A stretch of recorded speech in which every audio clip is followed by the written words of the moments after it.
বটগাছ বুঝেছিস? এটা হচ্ছে ইংরেজ আমলে। এখানে হচ্ছে 7 ভাইয়ের নাম কেন বলো তো? 7 ভাই মিলে ডাকাত নেই আমার কাছে মনে হচ্ছে। দিয়ে দাও তো, তোমাকে তো 10 টাকা খুচরো দিতে হবে।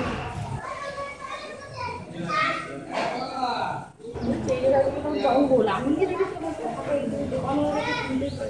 পুরো ফাঁকা এরিয়াটা। আর ওরা ডাকাত ছিল। ওরা হচ্ছে এই যে বছর ওরকমই পুজো হতো। ওরা পুজো করতো, ওরা ডাকাত ছিল তো কালী পুজো করতো। একটা জঙ্গল ছিল, তারপরে আছে এই